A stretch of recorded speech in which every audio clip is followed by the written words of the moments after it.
Today we are going to be discussing Balance for Better on International Women's Day 2019, and we have a panel of richness here before us. We have Iris Bombolin, Renee Siegel, Caitlin Hudson-Buehler, and our own Suzanne Mueller. And so I'm going to let them introduce themselves because my introduction certainly wouldn't do them justice. So Iris, let's start with you. And I'm thinking Renee, I'm thinking Caitlin, Suzanne, LinkedIn with the emotional essence. Okay. Right? Give us, unpack some of that LinkedIn for us. Okay. Who are you and who are your people, as my grandmother would say. Thanks for throwing us that curveball and letting me be the first. Okay, so I'm an engineer. I graduated as an engineer from Washington State University, and my very first job was on the Titan rocket launch team at Vandenberg Air Force Base, California. So I was the first woman engineer out at the launch site, to be stationed out at the launch site. So one of the things that was fairly interesting about that was that when we got ready to launch the rocket, and I was in the bunker, we called it, which is where the control room was, we had a 1.5 foot thick metal door that we locked. We called it dogging down towards the end of the launch. And there were no women's restrooms in the bunker. So when it came time to do that, then I either restricted my coffee intake, which was bad because we were on 24-hour types of cycles, or I just had somebody watch the door. But I spent 14 years doing rocket launch, and then total about 33 years in space. I shifted over to satellite build and design. I've done production. And when Sarah talks about emotion, one of the things that I'm finding now that I've retired is that all of the ability to control my emotions so that I can operate under extreme duress, launching a rocket and doing the right thing, those are emotions that I stuffed down. So I'm one of those people who started out as an engineer, went into a severely controlled environment, and then became an executive in a large aerospace corporation, Lockheed Martin, where women, by the way, women don't want to be seen as emotional. So when you say tying into my feelings, I'm just trying to start doing that because I've been stuffing it down for all these years. That was awesome. That was awesome. And what are you doing now, by the way? Oh, so I retired from Lockheed Martin in 2017, and now I'm the chapter lead for the Silicon Valley, San Francisco chapter of Golden Seeds. We're an angel investing group. We invest in women-led companies because we believe that the only way to get equity is to get money to women who are building companies. So that's what we do. It's an entirely volunteer organization. I lead the chapter in this whole West Coast. And then I also am the chair of the Engineering Entrepreneurship Program Advisory Board for Washington State University. So I do a lot of university mentoring, and I also see a lot of deals here in the area. That's awesome. Thank you. Mm-hmm. Excellent. Hi, I'm Renee Siegel, and I love the diversity of faces in this audience. It really thrills me. And I think I want to start there because I have to admit that I was an extremely introverted, shy, geeky Asian student.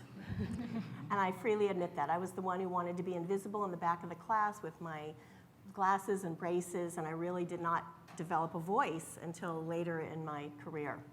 But when I was ready to go to college, I really didn't know, like most people, what to do. I liked everything. And my family said, oh, you're a woman, you're a minority, you should be an engineer. You'll always have a job. So I didn't know any engineers. I didn't know what they did, but I checked the box for chemical engineering. Why? Because the fewest amount of people applied for that major than the other engineering majors. It's the hardest. It's the hardest, and they die on average 9 years earlier than the rest of the population, I found out. So, but I was dutiful and I did that, and I realized within a very short period of time that that was not where I wanted to be. So I eventually changed my major to public relations, to the dismay of my family, who didn't understand and thought I would never get any jobs. But I ended up working in Silicon Valley working for a number of companies over 10 years, from startups to agencies to large corporations in a variety of roles, from marketing, communications, events, and eventually had one child, worked full-time, and had a nanny for my son, and got pregnant again, and tried to come to my company and ask for some flexibility. Can I job share? Can I do, I don't even need the insurance. And they just had no clue. They didn't know what to do at all. So I left because I really couldn't come up with a solution. And I didn't work for an employer who was flexible and supportive. Short story, I had 3 kids in 5 years. And I eventually left and freelanced as a consultant in my home when people really weren't doing this, about 20 years ago. That business took off, and as it turns out, I ended up enjoying more the connecting part of clients on the corporate side would say, Renee, we need you to do this launch plan, or we need you to write an executive speech. And I was already maxed, so I would just literally connect them with other friends I knew. For free, no commission, just spread the wealth. And that was more fun to me. So I eventually turned that into a business that I've now run for 21 years. And it was something that I hadn't planned on. There was a need. I found that need, and it brings me joy every day. So I am the founder and CEO of a company called Connext. And the really cool part is that I'm also now teaching part-time at San Jose State. And so Mara and Jasmine and other people here know that I am so passionate about lifting young people, especially women, and showing them that they can do anything they want, even when there isn't a template. Miss Caitlin. Hi, I'm Caitlin Hatzenbuehler. I'm sorry, I'm getting over a little case of laryngitis, so if I go into a coughing fit, I apologize. I have not had a traditional career path. I started out thinking I was just going to climb the corporate ladder. I wanted to be a CMO one day. I was just trudging towards the top. I burnt myself out on the way up. My background is in marketing and communications. I've held many different roles within that at Cisco, Workday. I'm currently at Citrix. But in my path towards the top and my mental and emotional breakdown that followed the 80 hours a week, I decided to leave corporate America, terrifyingly, and the paycheck that came with that, to take some time off to care for my children, which also was not for me. And I determined at that point there are people who are much better suited to teaching young children than myself. And I decided to follow my passion to become a Pilates instructor and to bring wellness through movement to others. Pilates was my escape when I was trying to survive corporate America, and I wanted to bring that to others. So I am now a Pilates instructor. I own my own business, Conscious Core Pilates in Livermore, California. I just signed a lease yesterday to expand my studio. I also, the same week that I started my training to become a Pilates instructor and start my own business, I also started part-time as a brand storyteller for Citrix. Because why not just add more to the plate? My husband says I don't know how to not. So I have once again been trying to realize what balance is. And so this idea of balance for better really speaks to my heart, and I know that we'll be talking more about that. I am busier than I have ever been, but I feel more balanced than I have ever been.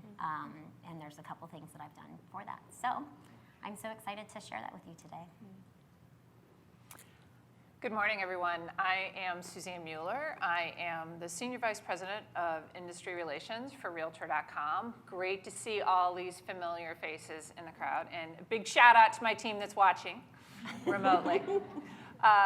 So I am, interestingly, in the industry for almost 15 years now, 10 years of which I spent in brokerage leadership with the largest global independent affiliate for Coldwell Banker.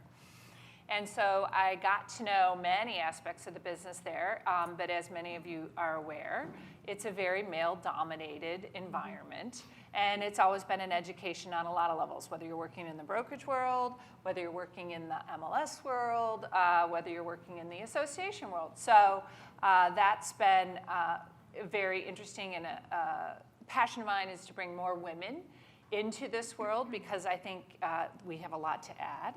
And but I also have led my whole career, whether I've been general manager of a Chicago office or working in leadership with Coldwell Banker Bain. I think promotion in this. I always think about first being the best possible executive leader that I can possibly be, and then being a woman second. That's why I always want to succeed, is I'm recognized for what I do and what I bring to it, and my skills and my capabilities, as opposed to my gender. So, and I think that's why we're here today, is to celebrate being the best at what we are, and celebrate the strengths that women bring, but also acknowledge that we want to be like the best coders, or the best product people, or the best marketers first. So Absolutely, and thank you for hitting on that, because this really is, as we said in the invitation, this is about all of us. It's about how we can all bring our best self to work, bring our best self to our families and our spouses and our children. And the topic for the day, and the theme for this International Women's Day, is balance for better. And Caitlin, you alluded to the fact that, and I want everybody to unpack this, but I want to start with you. You alluded to the fact that perhaps that balance got off its scales. Yep. Talk us through your journey. Yeah, so I have been on a long journey with balance, even though I am fairly early in my career, I guess most would say. And like I said, I was trudging towards the top of that corporate ladder. Like, nothing would stop me. Like marriage wouldn't stop me, kids wouldn't stop me, cancer wouldn't stop me, and which I am a survivor of. And a week after I had major abdominal surgery to remove cancer, I went back to work, started working 80 hours a week, handing over a job, took on the biggest project of my career. And everyone said to me, "Oh, it must really put things in perspective, huh?" And I was like, "Yeah, totally, it does." No, it took me like 6 years to actually put things in perspective. But my husband was always saying, "You give 150% to your career, and then you give like 5% to him, 0% to me," and I just kept the kids alive. It's reality. So, like, this idea of balance was like, there's so many things that we have to do. Like, whether you're a woman or not, there's so many things that in modern society you're expected to do. But as a woman as well, we're also trying to like prove ourselves, like, yes, we can do it, we can do it all. And so, and now, like I said, I have so many things on my plate, and there's like a little bit here, and a little bit here, and a little bit here, and a little bit here, and a little bit here. But I feel more balanced across all of those things than I ever have, because I've shifted my perspective of balance not being this scale that you have to have everything perfectly aligned on both sides, to more of this like tower of blocks, which I like literally feel like my life is in blocks. I feel schizophrenic sometimes because there's so many different things. And I have to look at my tower of blocks. And sometimes one of my blocks is a little bit to the side. And of course that's gonna make my tower lean and wiggle a little bit. And so I have to bump that block back in line. And this has really helped me change my perspective of just what it means to manage it all and balance it all. Is like, I can't manage it all and balance it all. Sometimes things are gonna get a little bit here or there. Sometimes one block is gonna be bigger than the other block. it's so interesting, because we were all talking earlier about, because this whole theme of this day is balance for better, and how none of us like the word balance. Balanced. Yeah. How we feel that that's a misnomer, because it implies you can do it all at the same time. And I think Iris had a great comment about, because I was saying, you can focus on one thing. You got to prioritize, keep everything else rolling, keep the kids alive. Yeah. That's all you have to No, do. I love that, because I have this, my whole family knows now I have this thing, like you call 4 times and I haven't answered, I'm in a meeting, and the 4th time there better be blood. I mean, that's all there is to it. But so different things can come to be a priority at different times. And Iris, you were talking about that. Yeah, I just said it's not about being balanced every minute of the day. It's more about a time-weighted average of balance for the engineers and the group. Yes. Basically, you might spend a lot of time at work for a very short period of time, but then take the time to spend with your family or the other important things you need, or take the time for yourself to rest up and get your sleep and your exercise and all of the stuff that you need to do for yourself. You can't do 100% or 150%, for work all the time, or you're burning out. What about you, Renee? Thoughts on balance? So I feel a little bit like an imposter when I get asked to talk about balance for that reason, because people say, oh, you're a successful entrepreneur or you're a businesswoman, and I think people and my students kind of have this image of, oh, she's got it all figured out. Yep. And the reality is none of us do. I'll share just a couple of things that have punctuated the past 20-something years of my career. Yes, 3 kids in 5 years. Chaos, again, just keeping them alive. When they were young, my father-in-law had Alzheimer's. Mm-hmm. And I literally had my 2 Jewish elderly in-laws move in with us from Florida with 62 boxes into my house with 3 small children, and Grandpa spent every evening trying to put his suit on and go meet his buddies on the job, which meant he was trying to walk out the front door. My mother-in-law had body parts falling off of her. It was crazy, and my husband had a full-time job. So because I was the entrepreneur working primarily from home or having a little more flexibility, I ended up being the one taking those ER calls late at night.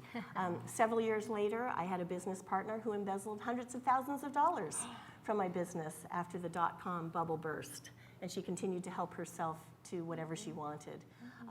That, of course, I had to insulate from my employees, my clients, and everyone else, keep the game face on, and struggle through something that was excruciating was attacking my character. I'll be honest, I've been married 28 years, and a year ago, my husband and I were separated. I kicked his ass out. And we are still working through that, but there's never a time when that balance is there. Yeah. It may be for a nanosecond, it may be for a moment, and you sure as hell better appreciate that moment because they are fleeting. So I think that whole idea is, in a way, unfair. Yeah. It's not something that you can achieve, at least not for very long. And I like the time-weighted balance, because I truly believe when you're it's really important to be really in the moment for what you're doing. So if you're on a panel, be here, be 100% here.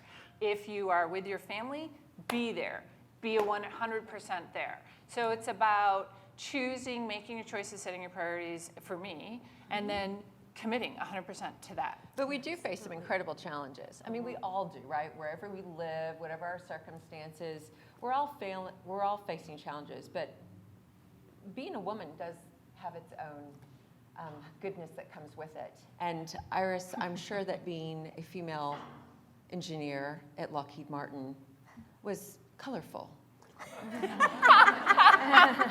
Yeah, it was. Yeah? Yeah, it was a lot of fun, actually.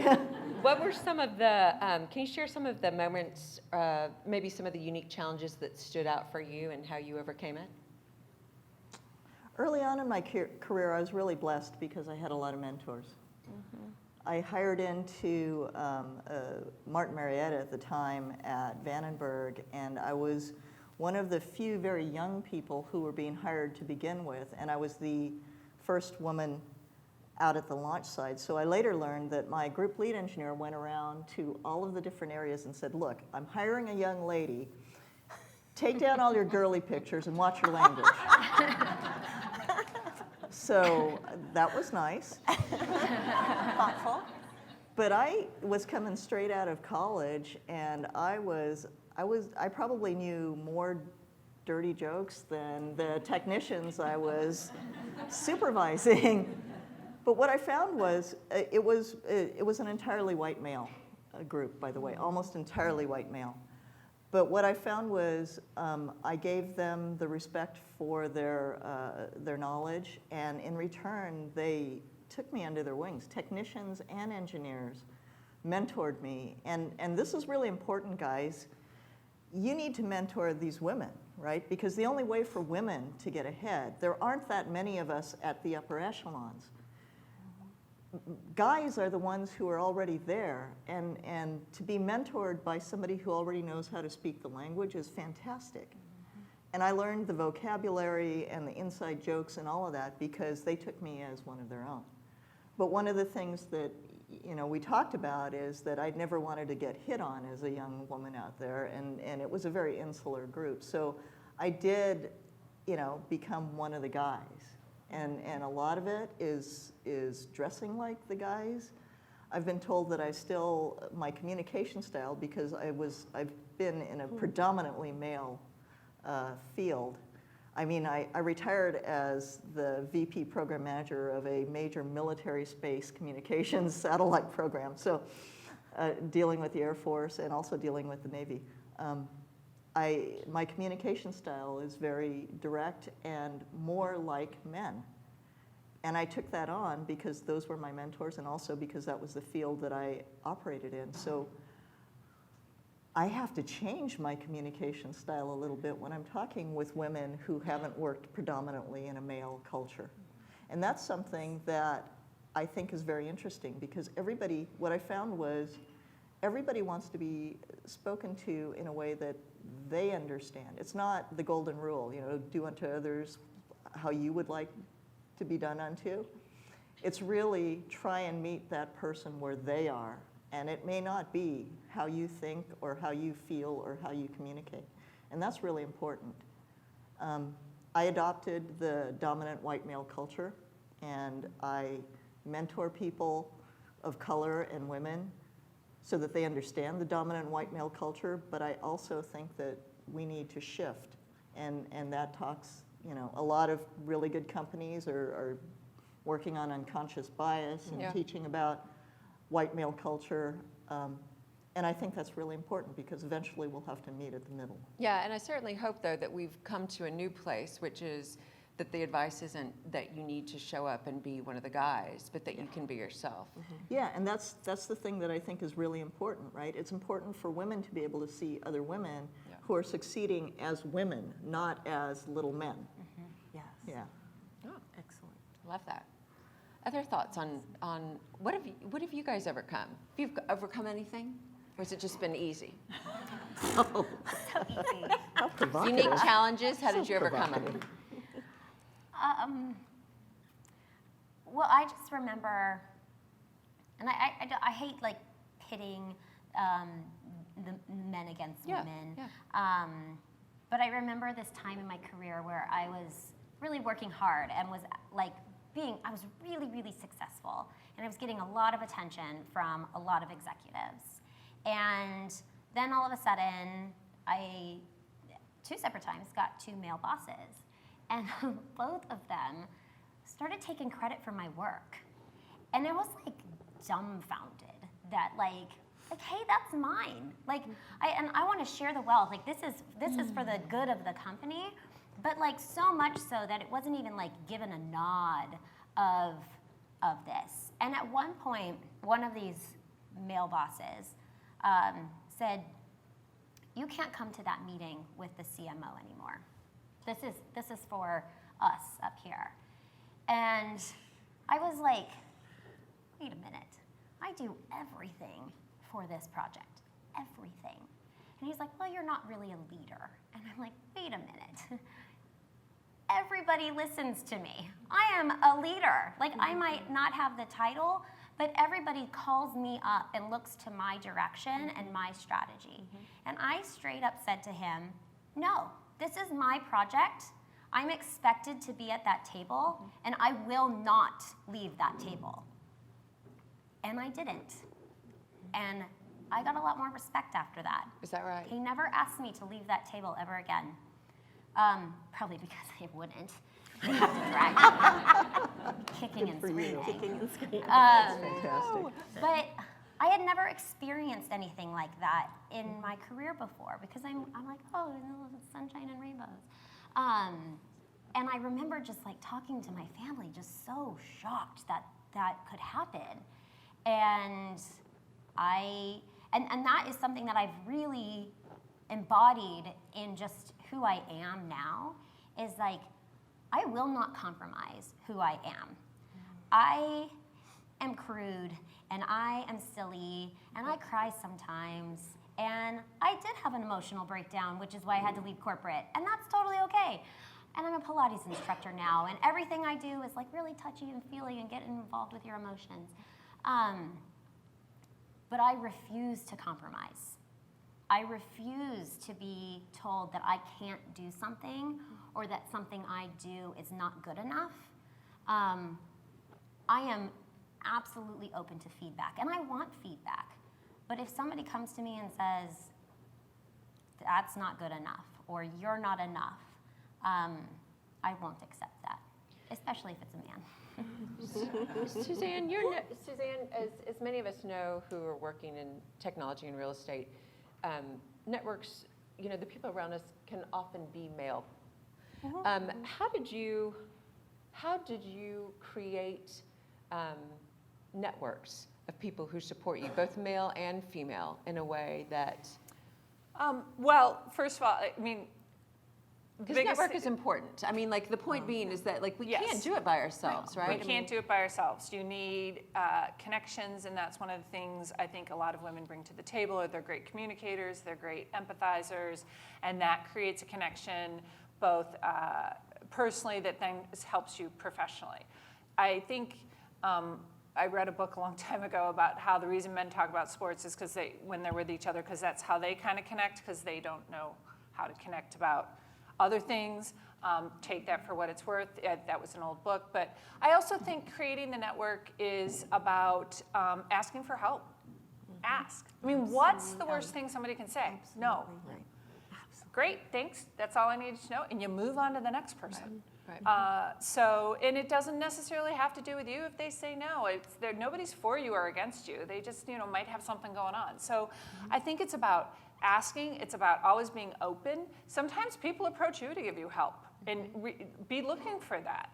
That is absolutely one of the best ways to receive it. And sometimes it doesn't come through in exactly the way you envisioned, and that's okay because it's all coming together. So again, I connect with people personally as well as professionally.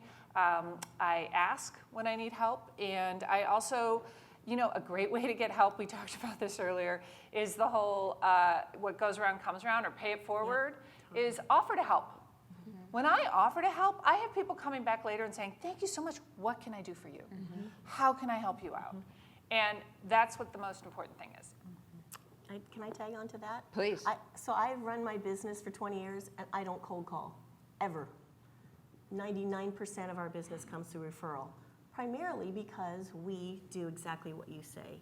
We help people who are, a corporate friend, for example, may confide in me that they're not happy in their role, and I'll say, hey, I'll take a look at your resume, I'll look at LinkedIn, I'll give you some feedback.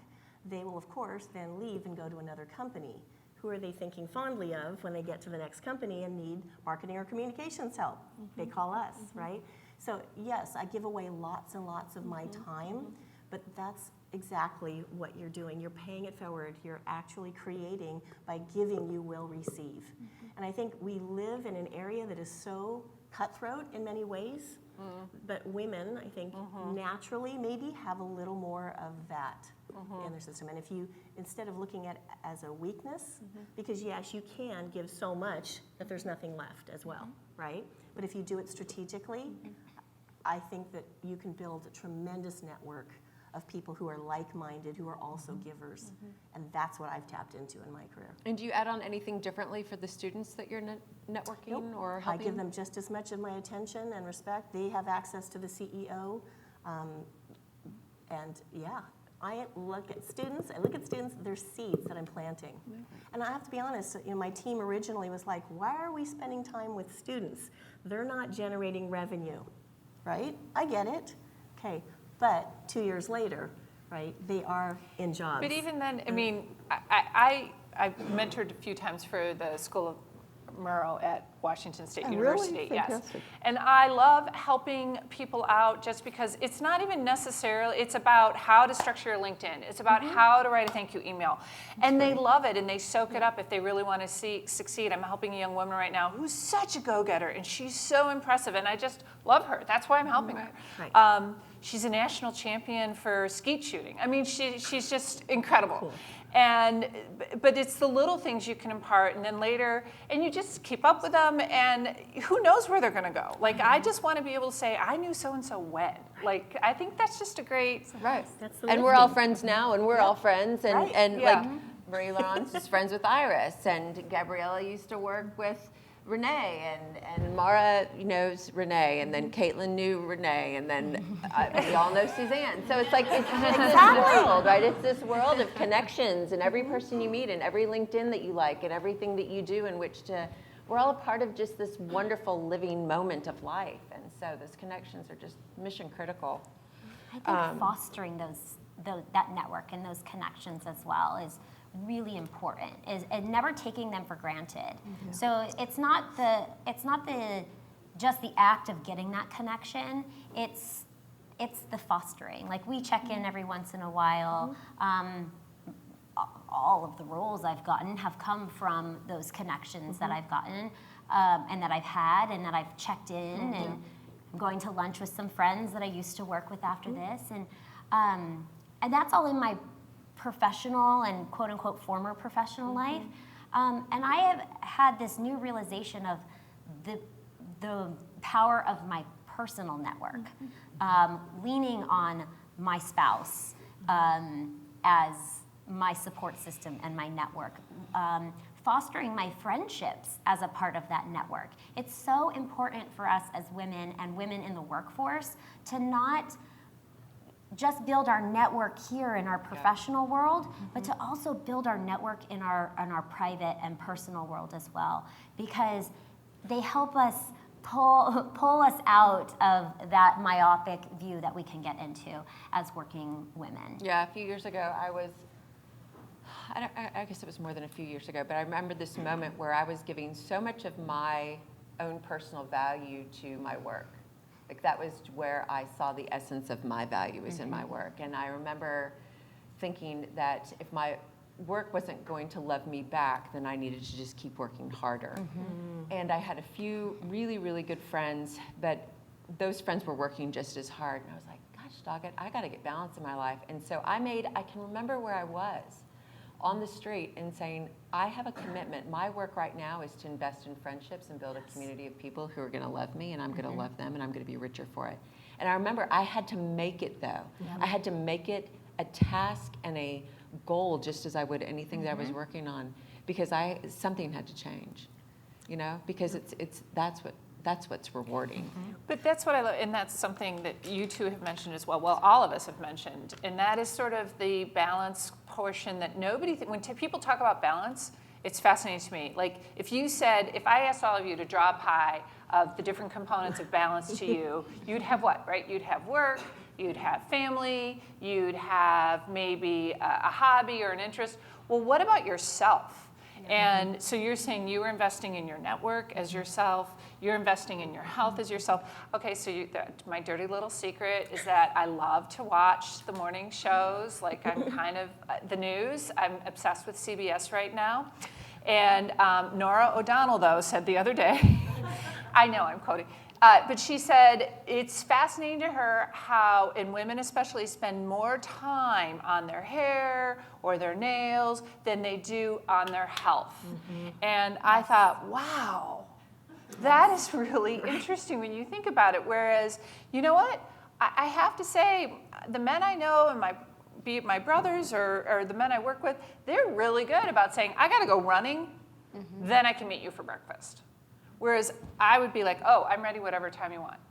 Like, it's okay. So I think that's the other thing, is focusing on yourself as part of your balance, because otherwise, things happen, right? Well, and that's the thing too, is like, so I specialize in prenatal, postnatal Pilates, and I do that because I feel like moms are so underserved, and we are not told, like, move your body, like, take care of yourself. It's like, take care of your family. Like, you have a baby, and then they don't even check you for 6 weeks afterwards. They're like, oh, look at your sweet little baby. Oh, yeah, I'll be fine. No, that's crazy. So it's exactly that. Yeah. I want to empower women to feel good in their body, to take the time to move their body, because it's so critical to your own mental well-being. Absolutely. If you are not strong, then no one else around you is strong. Like, if you are such a pillar, and it is true, and if you are a crumbling pillar, then everything that you touch will crumble around you. You have to focus on yourself first. It's so critical. That's a statement that I know many of us will take with us today. And before we get to your questions, I just want to land on that real quickly. Like, if there was one thing that every person here listening, online, in other rooms, in the recordings, just took away as the essence of this, what would be that golden nugget learning? Renee, you want to start, and we'll come back to Iris? Okay. Because she's looking at me, sort of like, I don't know. No, I have one. Oh, you do? Okay, let's go. So I want to follow on to this balance thing, because at just before I retired, I was at my peak in my career, right? I was running a several billion-dollar program. I was traveling 3 weeks out of every 4. I was drinking probably half a bottle of bourbon a week. I was working, I probably wasn't working more than 60 hours a week, but I had a lot of responsibility.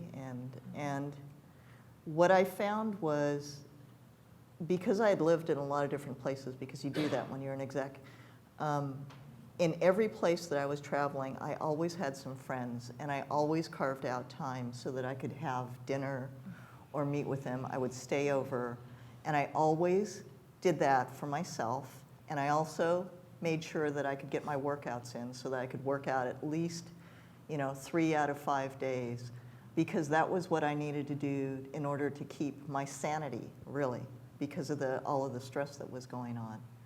So the one thing I would say that's super important that you guys are going to think, well, my mom told me this. Get a good night's sleep. There is nothing, there is no decision that you can make. You cannot get the work, the deadline that you're under, that you have to deliver in the morning, you will not be able to produce the work that you need to do. You'll just keep on pinging on that one paragraph or that one line of code or whatever it is, and you will have stayed up all night and you will have gotten 0 done. Whereas if you went to bed and you got a good night's sleep, in the morning you'll knock it out in 30 minutes. Get your sleep and drink your water. Okay? Nice. That's what I have to tell you. That's my takeaway. Mic drop. 33 years. Mic I drop. love it. Okay? Straight Get from your the launch sleep pad. and drink water. Wisdom. Great advice. Great advice. I was a little bit intimidated meeting Iris, right? Like rocket, satellite scientist. I'm literally saying to my team, holy caca, I'm going to be on this panel with this woman, like, I'm a little San Jose State, PR gal. Are you kidding? And yet what I realized is, of course, Iris was curious to learn about me, and immediately we just kind of clicked, right? At a human level, not on a resume level, not on an educational level, as people. And she asked, Renee, would you like to have lunch? Oh my God, excuse me, oh my gosh. We've got a lot in common. How honored I am. But if she wasn't willing to put herself out there a tiny bit, if I wasn't willing to accept this opportunity, I wouldn't have been able to meet somebody amazing. I have a tiny story.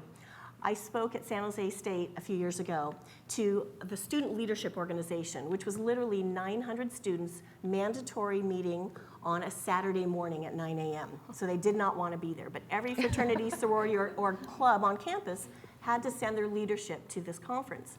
And I spoke, and after I spoke, I said the benefit of connecting and networking with people was so great that if anyone in the audience was interested in getting a mentor from my personal network, or someone that my company had worked with, we would be happy to connect you with a mentor for free.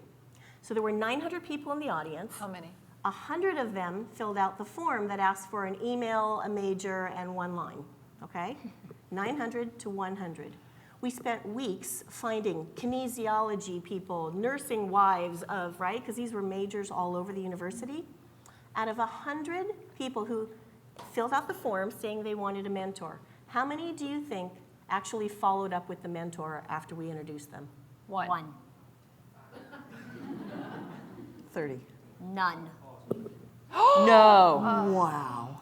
Zero. So here's my advice. Do more than that. Opportunities are going to come to you in all kinds of ways.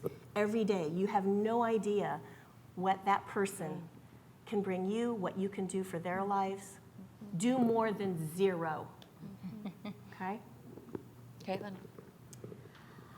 I think that my biggest thing for everybody is to take the time to identify your core values.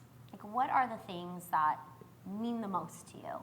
Maybe it is your career, maybe it's your family, maybe it's your health, your friends.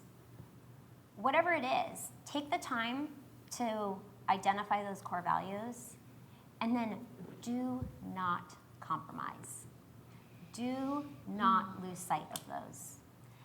As soon as you let it slip a little, it slips a lot. And I know that from experience. And I am practicing it every single day, to not be pulled in this direction or pulled in that direction. But it's really important that you just are really clear on what matters most to you. And those values can change over time. It's the reality of our lives. So take the time to reassess on a regular basis, and check in with where you're at and what you want and what matters to you, and then don't compromise. I love that. Wow, there's nothing left. No. I think I'd have to say, after building on all this, ask. Don't be afraid to ask for yourselves. Ask. And never stop learning. So now I'm going to kind of go off topic for a second and go to Iris, and like I'm saying, I want you to eliminate retired from your vocabulary. Because you are on such a great, like, another journey. I don't see it. I see it as you've shifted. Absolutely. But ask, because you never stop learning. Don't ever stop learning. Ask. Ask why. Ask for more. Ask. You deserve it. We all deserve it. Male, female. Just never stop asking and learning. So what questions do you have? We've got some mic runners here. We would love to hear from everybody in the audience, or if you're on Workplace. We've got some friends who are watching Workplace who are happy to take your questions. I know we're untraditional in our time, but we want to make sure that we hear from you. We've got a question right here in the front, and then we'll go to Suzanne. So why don't we go, or we'll go untraditionally. Here we go. Suzanne. So I'm curious to know, do you feel like you were born with this type of ability, or do you think it was learned as you went along? Ability to what? To be who they are today. To be badass. Yeah. Speaking collectively. I'll kick off. I'm going to say I wake up every morning and learn it again. Yeah. That's how I feel. I wake up every morning and learn it again. It's, you got to keep going. You got to remind yourself why. What do you think? So I've just gone through a major career shift, like corporate marketing, Pilates, like kind of different, and so no, I was also a very big extrovert when I was younger. And then when I was so worked to the bone, I became an introvert. I didn't want to talk or do anything outside of, like, I was home and I was home. And I'm like relearning how to get out there, because I have to like sell myself now. I have my own business.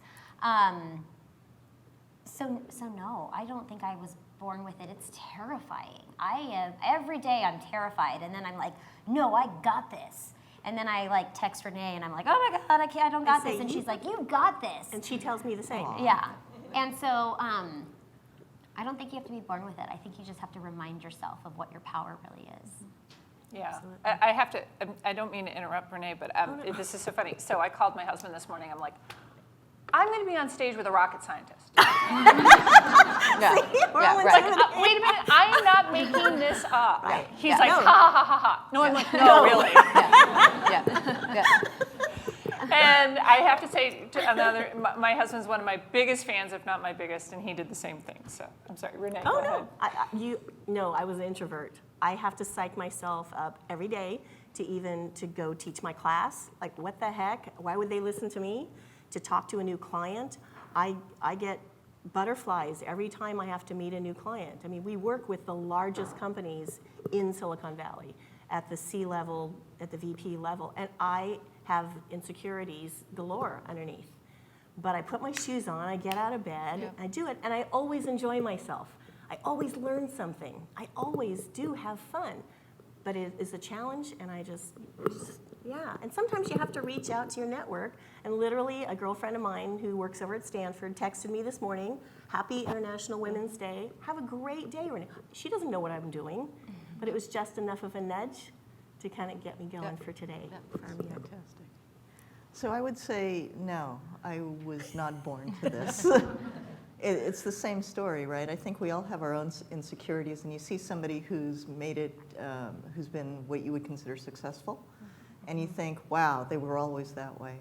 No, I'm still a work in progress, which I've talked about a little bit, and I would also say that the core values is really important. Once you determine what your core values are, then what you're doing is you're just kind of matching up what you're doing against your core values and whether or not that's making you happy. And I also have a lot of fear.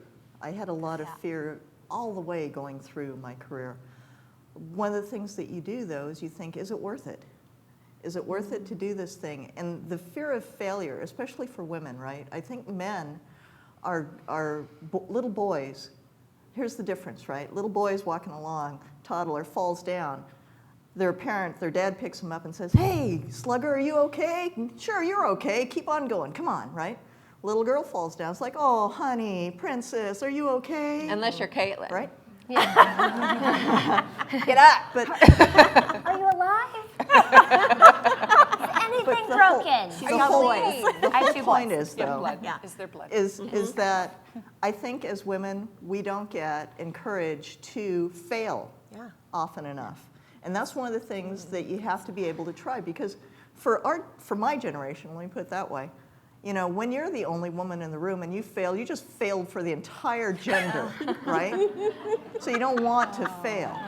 But in fact, if you're going to learn anything, or if you're going to stretch or anything like that, every once in a while you got to fail. And I've got an entire presentation on my failures. Wow. That I do for university students. We'll have and you they back. love it. We'd like to hear They it. love it. Does it Because have they're so explosions? full of insecurities. Yeah. Let's take one final question. I know we're up against time. Can we take this last question, then we'll wrap it up? So you told that you actually mentioned that men can coexist by talking about sports, or that's how they connect, right? But I have seen that men can coexist a lot better than women can. And have you ever had such experiences in your life where it was the women who pulled you down, not the men, by they're just jealous of your success, or I don't know? I think it's inherent in women to throw shade at other women. So, have you ever had such experiences? What? At all? Women kind Throwing of sabotaging Yeah. other women. She women thinks throwing it's shade. inherent in women to throw shade at other women. I'm not going to be throwing shade at you. I'll tell you that much. It's not okay. No, I don't know who's throwing so. shade at you, but we'll talk, because Move that's on. not okay. Move But on. you know what? Bill Men do Abson. it to each other too. So I don't Yeah. think that's gender specific. I just Yeah. think we expect and hope that we're all more inclusive. So I think I think the whole helping each other out and offering help and supporting the team needs to be gender agnostic. I don't think it can be, you can call it male or female. And I think assuming that people have the best intentions. I think it's sometimes easy to get into a negative thought process of, oh, they're pulling me down, or they're doing this, or they're sabotaging me. I feel like walking into all situations and assume the best of people. It actually opens up your eyes a lot, and it brings in those different perspectives. I have had that situation. Yep. I assumed the best. It wasn't actually true, but you know, sometimes that happens. But if you walk into it with a positive mindset, and you assume that the people in the room are there to lift you up because you're there to lift others up, then called it leadership. can turn out well. Yeah, and that's what a leader is, right? A leader is lifting and showing the way that you can be good. You don't have to battle behind the scenes. There doesn't have to be a winner and a loser. There's no zero-sum game, right? So if you want to be a leader, right, you're going to encounter some of those situations along the way. You need to rise above. You need to set a different example. You can acknowledge it and move on. But yeah, I agree. I think if you have that positive, optimistic attitude, you're just going to blaze right past them. I think practically too, though, and I've had young women like yourself say the very exact same thing. I think that women as a whole need to understand that the networking that we do has to be tight, and you have to lift each other up. Men have done this for years, okay? And that's what they do. They'll share their salaries. They'll talk about how, you know, the strategy. They'll get out on the golf course. These are things that we have to do. And I'm not saying that women should stand apart and men should stand apart. It's nice to have an integrated, you know, team of people who support each other. But I think that there is some of that pulling people down. And I just want to leave you with a quote. I think it was Bella Abzug who said that there is a special place in hell for women who do not help other women. Exactly. And that has always been our philosophy and my philosophy, because, you know, it's the only thing that you can do, I think, to pay it forward is to reach and lift everybody up. And I'll give you a little plug. For a company standpoint, if you look at diversity in terms of boards, you can see that now the studies are showing that companies with diverse boards, with women on the boards, perform 20% better than women who are companies that do not have diverse boards.